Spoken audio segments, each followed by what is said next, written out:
પ્રસંગમાં કેવું ગયા હોય ને, પતિ પત્ની સાથે 2, 5, 7 વર્ષનું બાળક સાથે હોય,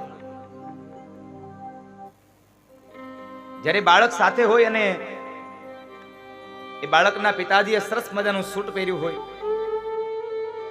એની માએ સરસ મજાની ભારે માલી સાડી પહેરી હોય,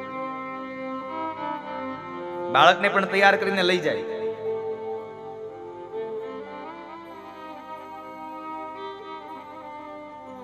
અને એ સમયે બાળકનો પિતાશ્રી એના મહેમાનોની સાથે એના ગ્રુપમાં બેઠો હોય, મા એની સાથે બહેનો સાથે બેઠી હોય, બાળક એની સાથે એ બધાની સાથે બાળકો સાથે રમતું હોય.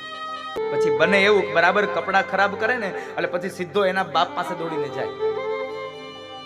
અને ત્યારે તમે આ દ્રશ્ય જોજો, જ્યારે એના પિતાશ્રી પાસે જાય ને એટલે શું કહે, છેટો ઉભો રે, મારા કપડા બગાડીશ, તારી માને જઈને કે સાફ કરી દે. નહીં તો એના ખીચામાં સરસ મજાનો રૂમાલ હોય, એ સાફ ન કરી શકે. બાપ સીધો એની મા પાસે મોકલે, એટલે બાળક સીધું દોડતું દોડતું એની મા પાસે આવે ને એટલે મા જોજો એને દૂર નહીં કરે, મા સીધું એને તેડી પોતાની ગોદમાં બેસાડશે અને પોતાના હાથમાં રહેલા રૂમાલથી અથવા તો પોતાના સાડીના છેડાથી એ બાળકનું મોઢું લૂછી દેશે ને, એ બાળકના કપડાને પોતાની સાડીથી ખંખેરી દેશે. કારણ એને બાળક કરતા સાડીની કિંમત વધારે નથી હોતી સાહેબ.